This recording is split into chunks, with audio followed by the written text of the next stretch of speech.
सबैजनालाई नमस्कार, साथै शुभ बिहानी। म सन्तोष पौडेल। अहिले म हाम्रो गाउँको खोलापारीतिर छु। यहाँ चाहिँ अब हाम्रो विशेष कारण परिस्थितिले घर छोडेर अन्यत्र बसाइ सर्नुभएका बुवाआमाहरू दाजुभाइहरूको घर चाहिँ म देखाउन गइरहेको छु। र सकेसम्म आफ्नो घरमा आफू जन्मेको ठाउँमा के परिस्थिति छ कस्तो छ भनेर एकफेरि सबैजनाले बुझ्दा पनि राम्रो नै हो। किनभने जुन बेला हामी जन्म्यौँ हुर्क्यौँ यहीँ खेल्दै लड्दै पढ्दै अहिले हामी त्यहाँ पुग्ने भएको हो। त्यसैले आफ्नो जन्मभूमिलाई कसैले पनि नभुलाउँ। सकेसम्म आइराख्ने वातावरण पनि मिलाउन अनुरोध गर्दै म चाहिँ तपाईँहरूलाई तपाईँहरूको घरको अवस्था देखाउन गइरहेको छु। अहिले म यता खोलापारी उमाकान्त सुवेदीको घरमा आउँदैछु। यो चाहिँ उहाँको निवास हो।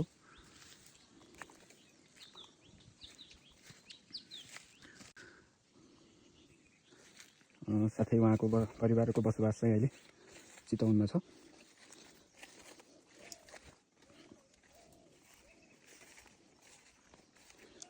अहिले झाडी पलाएर यहाँ सेतोपाती छ। सबै चिस्यान पनि भइरहेको छ। हेर्नुहोस्,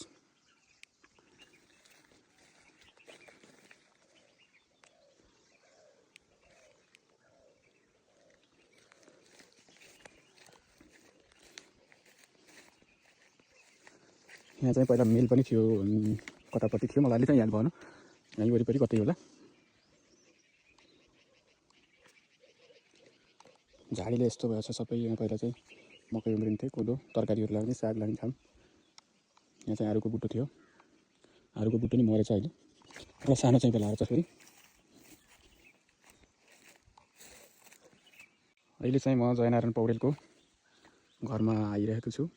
यहाँ चाहिँ पहिला गोठ थियो, खरले साग गोठ थियो। अहिले चाहिँ भत्केर यहाँ सबै झाडी भएको छ। यहाँ चाहिँ दुईवटा गोरु तारे लिडो भन्ने थियो पहिला चाहिँ हामीले एकदम मान्ने गोरु। यहाँ चाहिँ गोरुको सम्झनासहित यो ठाउँको पनि धेरै परिचित ठाउँ। साथी गोविन्दसित धेरै आएर सुत्ने बस्ने खाने खेल्ने ठाउँ, दाइहरूसित रमाइलो गर्ने ठाउँ।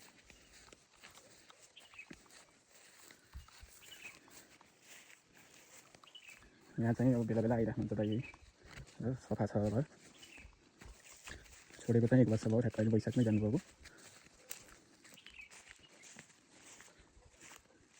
यहाँ चाहिँ अहिले फर्सी रहेछ अलिअलि। यो चाहिँ नयाँ गोठ फर्सी बनाएको।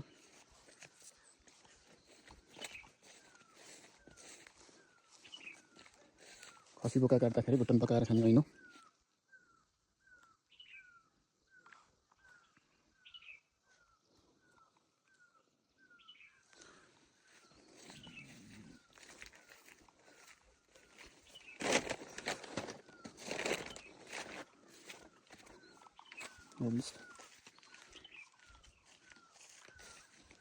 सबै दाइहरूलाई सम्झना छ है घरबाटै।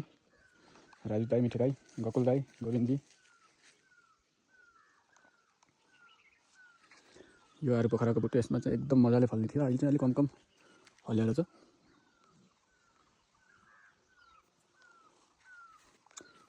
गुलाबको रातो फुल, भाँडा सुकाउने चौको।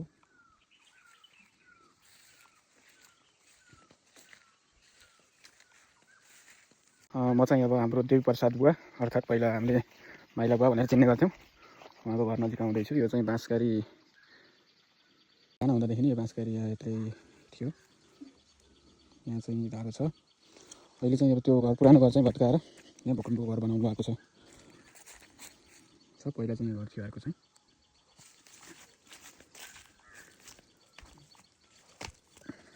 घरै नभए तापनि आफ्नो ठाउँ चाहिँ छ, घर नयाँ भए तापनि। यहाँ पनि आरुको बुट्टो थियो, आरुको बुट्टो मरिसकेको छ। अहिले यो भूकम्पबाट बनाएको घर हो यो पहिला।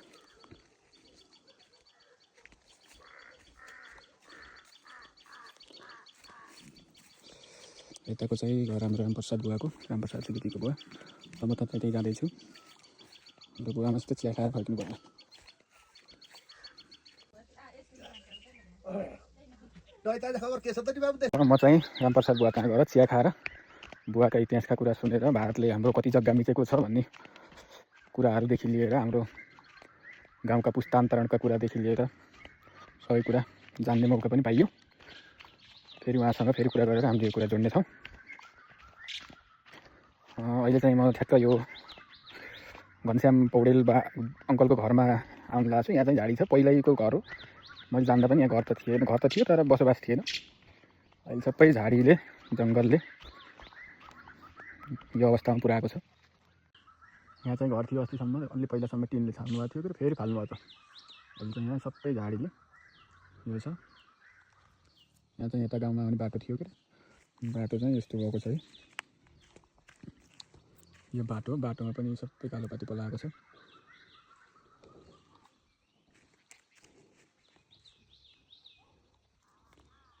अब हामीले सानो हुँदादेखि जान्ने बेलासम्म र ठुलो अलि अवस्थामा बल खेल्ने ग्राउन्ड। यहाँ चाहिँ डोजर ल्याएर खारेर पनि बनाएको ग्राउन्ड हो। पहिला चाहिँ हाम्रो दाइहरूले धेरै सङ्घर्ष गरेर खारेर खनेर झ्याम्पलले कोदालीले खनेर चिनेर यति दुःख गरेर बनाएको ग्राउन्ड अहिले अवस्थामा छ। कहिलेकाहीँ हामी क्रिकेट यसो खेल्छौँ, भलिबल खेल्न छोडेको त धेरै वर्ष भइसक्यो। हेर्नुहोस् यो चिनेर यति दुःख गरेर कत्रा ढुङ्गा चिनेर दाइहरूले यत्रो बनाएर, दाइहरूले तर खार्ने ढुङ्गा चिन्ने, हामीले चाहिँ माथि सोर्थ्यौँ सानसाना। फेरि चाहिँ डोजर ल्याएर पनि यहाँ चाहिँ खारेर यो बनाएको हो। यहाँ धेरै म्याचहरू हुन्थ्यो पहिला चाहिँ, बोकाको म्याच, फर्स्टलाई बोका दिने चलन पनि थियो। टिम नपुगेर खोलामा बल लिन जाने, यता यता बस्नुपर्ने अवस्था थियो। अहिले गाउँमा युवाहरूको अवस्थाको न्यून छ। यो चाहिँ हाम्रो आमा समूहको भवन हो।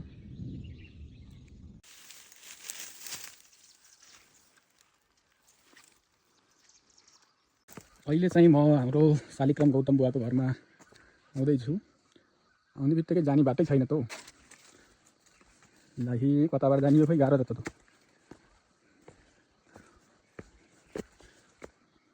लाहा बाटो यहाँ बन्द छ। यो त नि काँडै छन्। अब जसरी भए पनि जान चाहिँ पर्यो।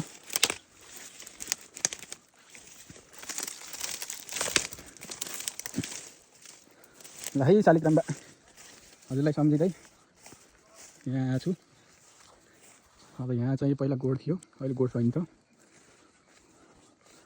अब घर छ यता चाहिँ गौतम बाको। यहाँ फर्सी रहेछन्, अलिअलि झाडी छ, फर्सी छन्। फर्सी दियोस् राम्रै भयो है। यो चाहिँ झार फाल्ने भने फर्सी राम्रा हुने सङ्केत चाहिँ देखियो। ल गौतम बा, यो झार फाल्न आउनु पर्यो, कहिले आउने हो? ल हाम्रो गौतम बाको घर, दुर्गे दाई, कमल दाई, प्रकाश दाईलाई सम्झना।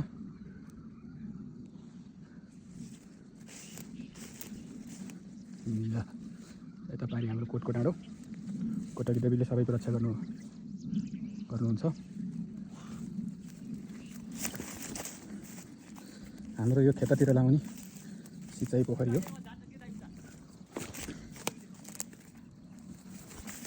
यहाँबाट हामीले सिँचाइतिर पोखरीबाट पानी लान्छौँ खेततिर। ल गौतम बागाबाट देखिएको, पोखरी मन्दिर देखिएको हाम्रो गाउँ बिचको गाउँ यहाँबाट छेकिँदो रहेछ है त। ल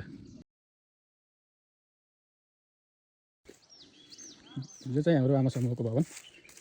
अब म चाहिँ हाम्रो मुखिया बुवाको घरमा जाँदैछु। तलबाट जाने बाटो नभएर यहाँ पहिला बल खेल्ने ग्राउन्ड। अहिले झाडीले सेतोपातीले सबै ढाकेर यस्तो छ। यहाँ पनि नागको थान पनि थियो क्या पहिले, अहिले पनि छ होला। ल हेर्नुहोस्, रोहित अङ्कल, पुष्प अङ्कल, शोभाकर अङ्कल, टिके अङ्कललाई सम्झँदै यहाँको यो भिडियो। ल हेर्नुहोस् है,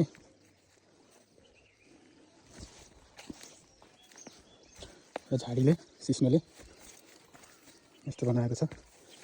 यो चाहिँ गोठ।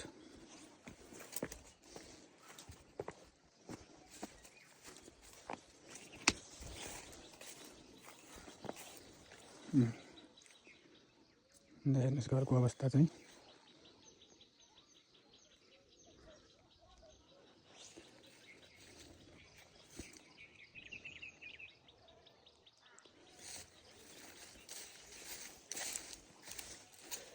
यहाँ निउवा बुट्टो थियो, निउवा बुट्टो मरेर अहिले छेक्ने मात्र छ, सुकेर सबै।